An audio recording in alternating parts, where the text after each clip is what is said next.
రష్యాలోని తూర్పు ప్రాంతంలోని కంచట్కా ద్వీపకల్పంలో 30 జూలై 2025న భూకంపం సంభవించింది. ఈ కారణంగా పసిఫిక్ మహాసముద్రం అంతటా వివిధ ప్రాంతాల్లో సునామీ హెచ్చరికలు జారీ చేయబడ్డాయి. దీనికి సంబంధించినవని చెప్తున్న ఈ వీడియోలు సోషల్ మీడియాలో షేర్ చేయబడుతున్నాయి. కానీ ఇవన్నీ ఈ సంఘటనకు సంబంధం లేని పాత వీడియోలు కాబట్టి ఈ పోస్టులు తప్పుదోవ పట్టించేలాగా ఉన్నాయి.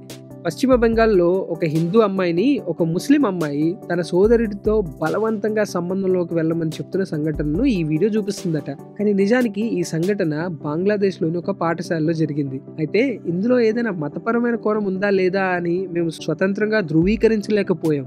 కానీ ఈ వీడియో భారతదేశంలోని పశ్చిమ బెంగాల్లో తీసినట్లు షేర్ చేస్తున్నారు కాబట్టి ఈ పోస్ట్ తప్పుదోవ పట్టించేలా ఉంది. మధ్యప్రదేశ్లోని ఒక పాఠశాలలో పిల్లలు పాలిస్టైరిన్తో తయారు చేసిన పెట్టెను ఉపయోగించి నదిని దాటడాన్ని ఈ వీడియో చూపిస్తుందట. కానీ నిజానికి ఇది భారతదేశంలో జరిగిన సంఘటన కాదు, ఇండోనేషియాలో 2021లో జరిగిన సంఘటన. కాబట్టి ఈ పోస్ట్ ఫేక్. ఒక గొర్రె ఏనుగు కింద పడి ఉన్న ఒక టిన్నును తీసుకొని తన తొండంతో చెత్తబుట్లో పడేసిన నిజమైన సంఘటనను ఈ వీడియో చూపిస్తుందట. కానీ నిజానికి ఇది ఒక జనరేటెడ్ వీడియో కాబట్టి ఈ పోస్ట్ కూడా ఫేకే. ఈ వీడియో కనుక మీకు నచ్చినట్లయితే దీన్ని లైక్ చేసి షేర్ చేయండి. ఇలాంటి మరిన్ని ఇంట్రెస్టింగ్ వీడియోస్ కోసం ఫ్యాక్ట్లీ తెలుగుని ఇప్పుడే ఫాలో అవ్వండి.